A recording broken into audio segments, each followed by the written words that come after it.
Hello, everyone, and welcome to the third episode of the Conclub Brief. In this episode, we're going to be covering one of the most talked about industries in India at the moment, e-commerce. Being very topical, we're sure that e-commerce is an industry that is familiar to all of you, so we will make sure that all the basics are in place. We can split e-commerce into four broad categories. These are travel, think hotel and flight bookings, sites like Make My Trip and Oyo Rooms. E-tail or e-retail, which would be your typical Amazon or Flipkart. Financial services, which would include payment gateways and online banking.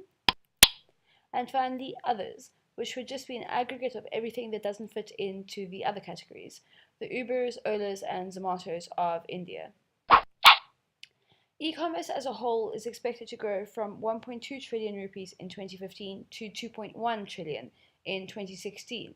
That's a huge 75% year-on-year growth. As we can see from the data in the table, travel accounts for the bulk of e-commerce transactions, with a 61% market share. However, Indian retail is showing extremely strong growth, accounting for just 2% of total retail spend, and as it's expected to grow 6 times over the next 5 years, there is definitely huge potential there. Across the categories, financial services are undeniably the laggards, but it will be interesting to see the impact of demonetization and if we see some better growth in this category. E-commerce business is pretty much the same as an ordinary brick-and-mortar business, with one crucial element of difference. Transactions are conducted online. From this, it is pretty obvious that there are some key elements that would be fairly unique requirements for an e-commerce firm. This would be firstly a website and maybe an app, some platform that the customers can view and place their orders on. E-commerce firms need to spend a lot of money on ensuring that their websites are user-friendly, secure, and improve the overall customer experience. Secondly, a payment gateway. E-commerce firms need to be able to accept payments online, and they need to be able to do this securely. Thirdly, customer service. As there is no face-to-face interaction, this element becomes crucial to ensure good overall customer experience and deal with any potential customer problems that may arise. We're going to very briefly look at two major types of e-commerce, that is business to business, B2B, and business to customer, B2C. They work exactly as their names suggest: commerce between companies and commerce between companies and customers. B2B models are more profitable and generate greater revenues than B2C models. For instance, India's B2B market is 6 times larger than its B2C market. These you can think of an example as a wholesaler or a manufacturer who is selling their products to another business and not directly to an end consumer. However, remember that B2B firms have longer working capital cycles. Their customers, other businesses, take longer to pay for the goods that they have purchased on credit, and this increases credit risk.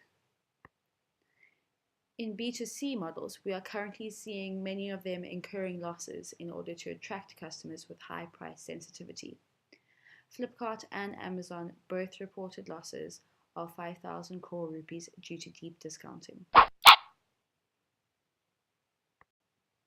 E-retailers can choose between various models relating to ownership and handling of inventory, the main two being inventory and marketplace models.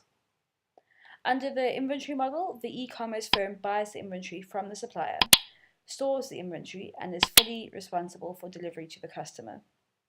The advantages of this model are control over quality and stock levels, as well as having constant, reliable information with regards to these stock levels.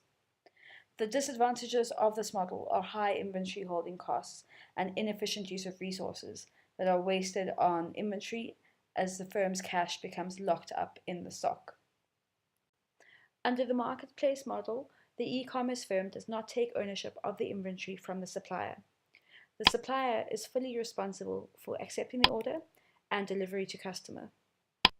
The advantages of this model are freeing up of capital that can be invested elsewhere instead of wasted on inventory, and no inventory holding cost.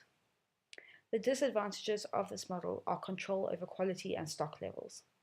Not having control over what and when products get delivered to customers. The firm will also have to factor in that they will not have full-time access to reliable and readily available stock information, and this could somewhat hamper decision making. Next, we'll have a look at the various revenue and cost streams in e-retailers. In terms of revenues, firms would earn from three main sources. Those are sales or revenue, as well as marketplace fees, essentially commission for showcasing the goods online, and warehousing revenue if the firm is charging suppliers for inventory holding costs. Costs that e-commerce firms typically incur are R&D and web design, as well as distribution costs, marketing, which would include discounts, and operational costs and warehousing costs. R&D and website design is crucial in the e-commerce industry as it forms the backbone and is how the firm presents itself to its customers. Next, some jargon and terminology that may be useful to know when understanding and talking about e-commerce business models. We'll start off with aggregators. These are businesses that provide a comparison of prices and features from different online sources for easy customer comparison. The trend is for these aggregators to also connect buyers directly to the sellers, for example, Uber. Aggregators reduce the cost to the consumers by eliminating the middleman. Next, we'll look at hyperlocal models. These are essentially platforms that link local suppliers with customers through a digital platform. Some of the big e-commerce names like Flipkart and Amazon are using hyperlocal to service their customers more efficiently and to speed up delivery times. Next, omnichannels. A multi-channel approach to sales that seeks to provide the customer with a seamless shopping experience. It means providing multiple shopping touchpoints, whether the customer is shopping online through a desktop or mobile device, or directly at the brick-and-mortar store. A good example of an omni-channel e-commerce firm is Shopper's Stop, where people can either go to the brick-and-mortar store itself or shop online, whichever is most convenient to them. Lastly, we'll talk about gross merchandise value, or GMV. This is also known as total order value.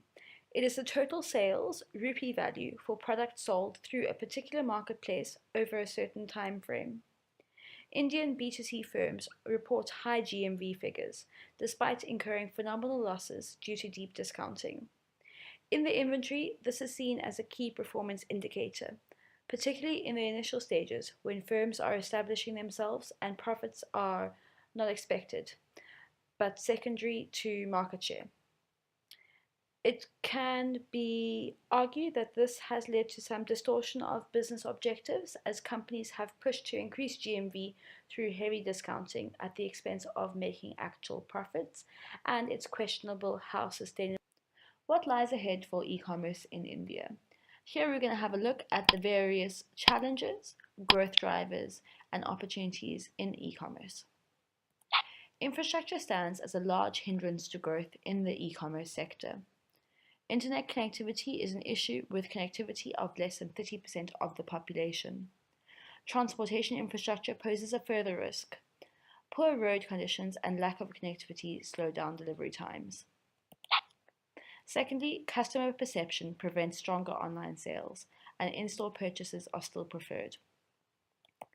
Thirdly, heavy discounting introduced to gain market share is unsustainable in the long term, and businesses will have to compete on non-cost factors in order to succeed.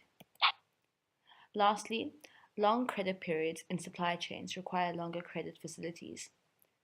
This poses greater risk to the e-commerce firms themselves. In terms of growth driver, we see mobile internet penetration increasing, particularly in the rural areas, and this should open up new markets for e-commerce firms. Secondly, rising disposable incomes will increase spending powers and purchases. Thirdly, with the introduction of GST, e-commerce firms can set up warehouses, keeping in mind business objectives and not just tax reduction, improving delivery and lowering costs. Lastly, new payment options in the form of mobile wallets and digital banking improve convenience and increase customer transactions. In terms of opportunities, we expect the emergence of big data analytics to allow e-commerce firms to use the vast data on customers and their behavior to drive an increase in e-commerce transactions. Increased penetration into the rural markets will increase the potential customer base. And thirdly, government support in the terms of Digital India and Make in India campaigns support the growth of e-commerce. Thank you for watching this episode of the Conclub Brief. Please share, like, and comment. And if there are any industries that you would like us to specially cover in upcoming episodes, please reach out to us and follow us on our Facebook page to make sure that you don't miss out on any new posts.